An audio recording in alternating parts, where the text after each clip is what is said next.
ठीक है, आज हम पढ़ने वाले चैप्टर नंबर 1 क्लास 12 का। ठीक है, इसका नाम है रिलेशंस एंड फंक्शंस। अब इसमें होता क्या है, सबसे पहले तो क्लास 11 का जो चैप्टर नंबर 2 था ना, रिलेशंस एंड फंक्शंस, उसी का थोड़ा एक्सटेंडेड वर्जन है। मतलब क्लास 11 में हमने पढ़ा था रिलेशंस होता क्या है, और हमने पढ़ा था फंक्शंस होता क्या है। यहाँ हम पढ़ने वाले हैं कि रिलेशंस के टाइप्स क्या होते हैं और फंक्शंस के टाइप्स क्या होते हैं। क्लास 12 में यही बेसिक है। ठीक है, बहुत आसान सा टॉपिक है। ठीक है, बट थ्योरेटिकल है तो थोड़ा डिफिकल्ट रहता है बच्चे को प्रेजेंटेशन लिखता कैसे है। पेपर में कितने नंबर का आ रहा है, बोर्ड्स में आ रहा है 8 नंबर की यूनिट आ रही है, जिसमें से जनरली बोर्ड में 6 नंबर का तो आता है चैप्टर नंबर 1 से, और 2 नंबर का आता है चैप्टर नंबर 2 से। ठीक है, तो ये रहते हैं पूरी कहानी। 6 नंबर में भी जनरली तीन तीन नंबर का, 3 नंबर का रिलेशन मान लो, 3 नंबर का फंक्शन मान लो। ठीक है, या फिर 2 नंबर का, 3 नंबर का और 1 नंबर का एमसीक्यू मान लो, जनरली ये रहता है। ठीक है, तो सबसे पहले शुरुआत करते हैं कि रिलेशंस होता क्या है। रिलेशंस होता क्या है, एनीवन कोई बताना चाहिए what is relation? No idea. एक दूसरे से रिलेट कैसे कर रहे हैं, हाँ ठीक है, वो तो रिलेशन होगा ही। रिलेट कैसे कर रहे हैं, चलो देखते हैं, पूरे स्टेप बाय स्टेप डेफिनेशन पढ़ते हैं। सेट्स तो सबको आता है, सेट सबको आता है। ठीक है, a relation R from a non empty, set, from a non empty set A to a non empty set B, from a non-empty set B is a subset of A cross B। मतलब अगर कोई आपसे कहे कि भैया ये relation होता क्या है, तो आप कहोगे रिलेशन का नाम, पहली बात तो रिलेशन का नाम है आर। अब रिलेशन बनाने से पहले आपको स्पेसिफाई करना पड़ता है कि रिलेशन कौन से सेट से कौन से सेट तक है। तो मैंने यहाँ पर स्पेसिफाई करा है, एक रिलेशन है आर जो कि है from a non empty set A to a non empty set B. मतलब ए सेट से कहाँ तक जा रहा है वो, बी सेट पे जा रहा है। ठीक है, एक तो जो रिलेशन होता है वो सबसेट होता है किसका, ए क्रॉस बी का होता है। इतनी बात क्लियर है। एक चीज नोट में लिख लेना, note this subset, note this subset, या फिर and this subset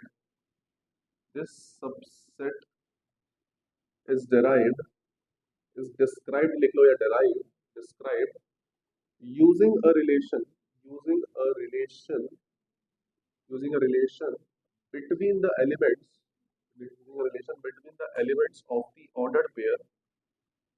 elements of the ordered pair xy belonging to a cross b।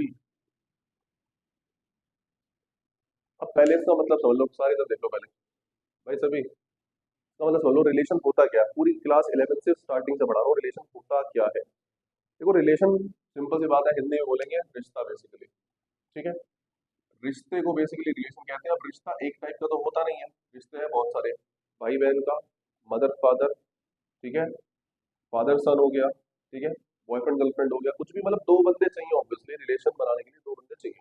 ठीक है, अब वो दो बंदे कहाँ से आएंगे, वो दो बंदे आएंगे, पहला बंदा आएगा ए सेट से, दूसरा बंदा आएगा बी सेट से। तो हमने लिखा एक रिलेशन है आर जो कि है from A set to B set. Relation कहाँ से कहाँ है, ए टू बी, मतलब उसमें डायरेक्शन इंपॉर्टेंट है रिलेशन में कि हम कहाँ से कहाँ जा रहे हैं। फॉर एग्जाम्पल लेट से आपके पास मोहित है, ठीक है, और मोहित के फादर है लेट से गौरव। ठीक है, तो हुआ क्या है कि गौरव जो है वो मोहित के फादर है, तो डायरेक्शन है, देखो रिश्ते में ना डायरेक्शन है। सिमिलरली अगर मोहित बोलेगा कि गौरव मेरे फादर है, तो गौरव क्या बोलेंगे कि मोहित मेरा सन है, तो यहाँ पर भी डायरेक्शन होती है। तो रिलेशन में क्या होता है, relation from A to B का मतलब है हमारा जो रिश्ता है वो ए से बी की तरफ जा रहा है। और रिश्ते में होने के लिए कम से कम दो चीजों का होना बहुत जरूरी है। ठीक है, दो का ही रिश्ता बनता है कम से कम। ठीक है, तो पहला जो बंदा आएगा वो ए से आएगा, दूसरा बंदा जो आएगा बी से आएगा। तो डेफिनेशन कहती है कि relation from A to B is a subset of A cross B. A cross B class 11 में आपने सीखा था कि कैसे निकलता है ए क्रॉस बी। ठीक, अब सबसेट तो बहुत सारे होते हैं, ए क्रॉस बी के बहुत सारे सबसेट होते हैं। कितने सबसेट होते हैं, वो होता है 2 की पावर एन ए इंटू 2 की पावर एन बी। कितने सबसेट होते हैं, एंड दिस सबसेट, और जो सबसेट होगा ना, जो रिश्ता आएगा, रिश्ता मतलब रिलेशन जो निकलेगा, and this subset is described using a relation between the elements of the ordered pair x y, where x y belongs to A cross B. अब ये जो सबसेट निकलेगा वो कैसे निकलेगा, मतलब एलिमेंट्स के बीच में एक रूल होगा, डिस्क्राइबिंग यूजिंग अ रूल लिख लो, यूजिंग अ रूल ज्यादा बेटर है, using a rule between the elements of the ordered pair. चलो भाई स्टार्टिंग से सीखते हैं, एग्जांपल लेके समझाता हूँ आपको मैथमेटिकल लैंग्वेज में। मान लेते हैं आपके पास एक सेट है 1 2, और आपके पास बी सेट है लेट्स से 2 3। क्लियर बात है।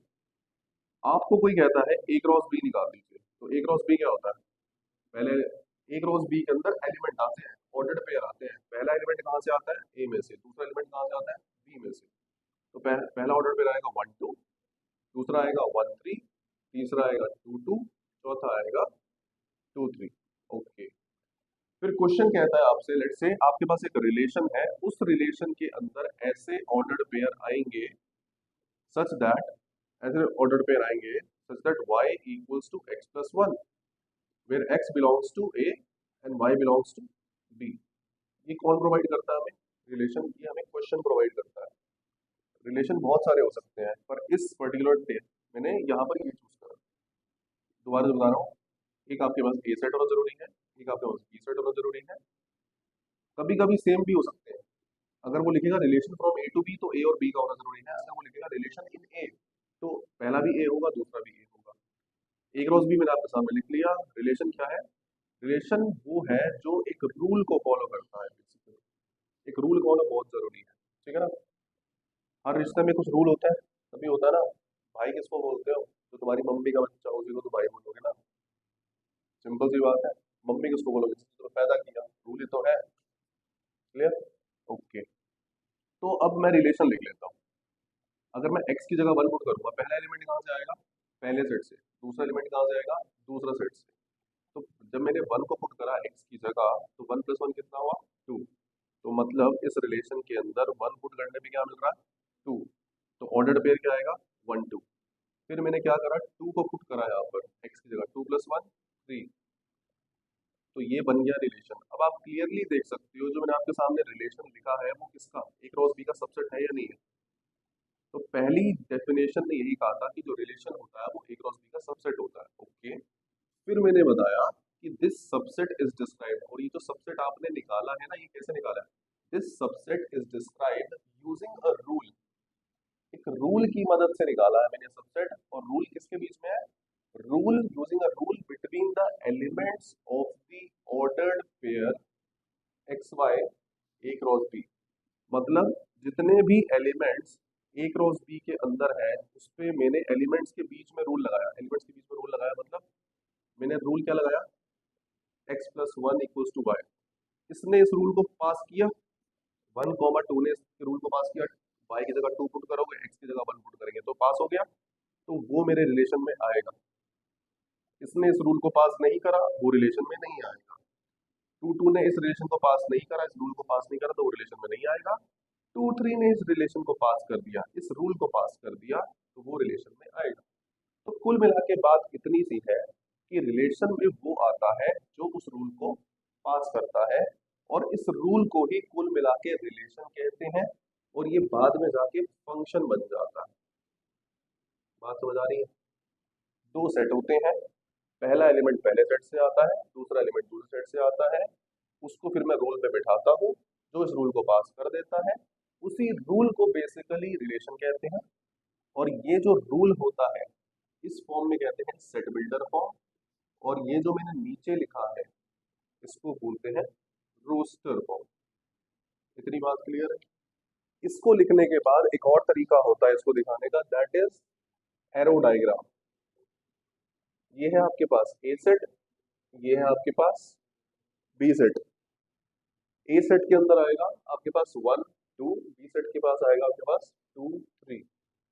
ठीक है। 1 पुट करने पर क्या मिल रहा है, 2। तो 1 की इमेज क्या हुई, 2। 2 पुट करने पर क्या मिल रहा है, 3। तो 2 की इमेज क्या हुई, 3। एक चीज बता रहा हूँ, पढ़ते कैसे हैं, read as 2 is the image of 2 is the image of 1, ऐसे पढ़ा जाता है। अगर मैं 2 के पर्सपेक्टिव में बात करूंगा तो मैं बोलूंगा 2 इज द इमेज ऑफ 1। अगर मैं 1 के पर्सपेक्टिव में बात करूंगा तो मैं बोलूंगा 1 is the pre image of 2। ठीक है, तो पढ़ लेना। तो 2 तो हुई इमेज, 1 हुई प्री इमेज, यहाँ तो कोई डाउट किसी? ठीक है, ये तो था रिलेशन। अब हमें पढ़ना है क्लास 12th का मैटर। इससे पहले तो एक और चीज बता देता हूँ, डोमेन क्या होता है? जो बेसिकली जो ऑर्डर्ड पेयर नहीं होते रिलेशन में, उसके जो पहले वाले एलिमेंट होते हैं, मतलब ये 1 और 2, याद रखना, जो ऑर्डर्ड पेयर के पहले एलिमेंट होते हैं ये आते हैं डोमेन में। और रेंज में कौन आता है? जो ऑर्डर्ड पेयर, याद रखना, जो रिलेशन के अंदर दूसरे वाले एलिमेंट्स होते हैं उसको बोलते हैं रेंज। तो रेंज के अंदर आया 2, 3, तो ये रेंज डोमेन होती है, रेंज होती है। और कोडोमेन क्या होता है? कोडोमेन होता है जो दूसरा सेट होता है, मतलब आपका रिलेशन जो है आर, वो किसके कहाँ से कहाँ है? Relation from A to B है ना। तो जो रिलेशन है जो दूसरा सेट होता है, मतलब basically relation from A to B, तो जो बी वाला सेट होगा ना वो आपका कोडोमेन कहलाता है, मतलब बी सेट कहलाता है कोडोमेन। ठीक है, तो रिलेशन क्या होता है, उसको लिखते कैसे हैं, उसको रिप्रेजेंट कैसे करते हैं? सेट बिल्डर फॉर्म होती है, रोस्टर फॉर्म होती है, एरो डायग्राम होता है, डोमेन, रेंज, कोडोमेन सब बता दिया। अब आते हैं क्लास 12 पे, ये तो सब क्लास 11 का था। क्लास 12 में क्या पढ़ना है? क्लास 12 में आपको पढ़ना है, सबसे पहला चीज आती है types of relation. Types of relation, ठीक है। सबसे पहले टाइप आती है एम्प्टी रिलेशन। वैसे ज्यादा कुछ पेपर में से आता नहीं है, बट चलो क्योंकि एनसीईआरटी में लिखा है तो बता देते हैं। एम्प्टी रिलेशन क्या होते हैं? बेसिकली ऐसा रिलेशन जो कि खाली है उसको एम्प्टी रिलेशन कहते हैं। एम्प्टी को किससे डिनोट किया जाता है सेट की भाषा में? फाई से डिनोट करते हैं। तो एम्प्टी रिलेशन क्या है? Relation R from A to B is empty if no no element in A is related to B। ए के मैं एक रिलेशन को, रिलेशन है फ्रॉम ए टू बी, उसको एम्प्टी तब बोलूंगा जब ए का कोई भी एलिमेंट बी से रिलेटेड नहीं है। मैं सेम एग्जांपल चला रहा हूँ, ठीक है, मैं सारे क्वेश्चन में सेम एग्जांपल चलाऊंगा। और वो एग्जांपल क्या होगा? मान लेते हैं आपके पास ए सेट है 1 2 और बी सेट है आपके पास 2 3। अगर मैं आपसे कहूँ कि एक रिलेशन बना दो एक्स वाई सच दैट, जिसमें एक्स माइनस वाई करके 10 आना चाहिए, और एक्स कहाँ से आएगा? ए में से, और वाई कहाँ से आएगा? क्या आप एक्स और ए और बी में से कोई ऐसे एलिमेंट उठा सकते हो जिसका डिफरेंस 10 आए? सोच के देखो, एक्स कोई भी एलिमेंट ले लो ए सेट में से, और कोई भी एलिमेंट ले लो बी सेट में से, अगर मैं उनका डिफरेंस करूं तो क्या मेरे पास 10 आएगा? नहीं आएगा ना। तो इसका मतलब है ये रिलेशन खाली रह जाएगा। तो ये एग्जांपल हुआ एक एम्प्टी रिलेशन का। बात समझ आती है? क्लियर। नेक्स्ट हमारे पास है यूनिवर्सल रिलेशन। अब ये यूनिवर्सल रिलेशन क्या होता है? देखो, एम्प्टी रिलेशन का मतलब है एक भी ए का एलिमेंट, एक भी एलिमेंट ए का बी से रिलेटेड नहीं है। पर यूनिवर्सल रिलेशन में क्या होता है? ए के सारे एलिमेंट बी के सारे एलिमेंट से रिलेटेड है। मतलब चलिए देखते हैं। Relation R from A to B, is universal if every element every element if every element of A is related to every element related to every element of B, every element of B। इसका मतलब ये होता है कि A के सारे element B के सारे एलिमेंट से रिलेटेड है। इसका मतलब ये होता है कि रिलेशन किसके बराबर है, ए क्रॉस बी के बराबर। एक रिलेशन अगर फाई होगा तो एम्प्टी रिलेशन कहलाएगा, अगर एक रिलेशन ए क्रॉस बी के बराबर होता है तो वो यूनिवर्सल रिलेशन कहलाता है। ए क्रॉस बी के अंदर सारे एलिमेंट होते हैं, ए से मतलब 1 2 से भी रिलेटेड होता है, 1 3 के साथ भी है, 2 2 के साथ है, 2 3 के साथ है। और मैंने भी यही बात लिखी है कि अगर ए के सारे एलिमेंट बी के सारे एलिमेंट से रिलेटेड होंगे तो उस रिलेशन को मैं बोलूंगा यूनिवर्सल रिलेशन। एग्जाम्पल के तौर पे, सेम एग्जाम्पल, आपके पास ए सेट है 1 2, बी सेट है 2 3, और मैंने कहा कि R is a relation of x y such that modulus of x minus y is greater than equal to 0, x belongs to A, y belongs to B. सोच के देखो, पहले सेट में से कोई भी एक एलिमेंट उठाओ और दूसरे सेट में से कोई भी एक एलिमेंट उठाओ, उन दोनों का डिफरेंस करो, उन दोनों का डिफरेंस करो। देखो 1 का डिफरेंस करेंगे 2 के साथ और उसका मॉडुलस कर दोगे तो 1 0 से बड़ा आएगा। ओके, मैंने 1 का 2 के साथ करा, 0 से बढ़ाया, फिर मैंने 1 का 3 के साथ किया, उसका भी 0 से बड़ा ही आएगा। फिर मैंने 2 के साथ करा, 0 आएगा, इसलिए मैंने 0 के इक्वल भी लगा रखा था। और फिर मैंने 2 का 3 के साथ करा, वो भी 0 से बड़ा आएगा।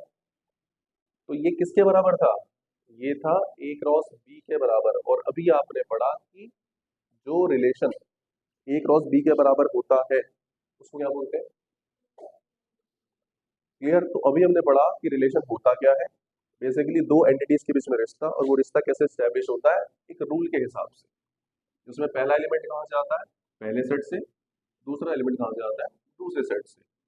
फिर हमने पढ़ा उसकी representation, set builder form, roster form, और रिलेशन होता है क्या, ए क्रॉस बी का सबसेट होता है। फिर नेक्स्ट तरीका था रिप्रेजेंटेशन करने का, एरो डायग्राम। एरो डायग्राम में लिखते कैसे हैं कि 2 is the image of 1 and 1 is the pre image of 2। उसके बाद क्लास 12 का पढ़ना शुरू करते हैं। क्लास 12 में हमें पढ़ना है टाइप्स ऑफ रिलेशंस के बारे में। पहला टाइप आता है एम्प्टी रिलेशन। कुल मिला के एक ऐसा रिलेशन जो कि खाली हो, एम्प्टी रिलेशन कहलाता है। एग्जाम्पल मैंने आपके सामने दे दिया। और एक ऐसा रिलेशन जो ए क्रॉस बी के बराबर ही हो, उस रिलेशन को बोलते हैं यूनिवर्सल रिलेशन। ठीक है, चलो जी।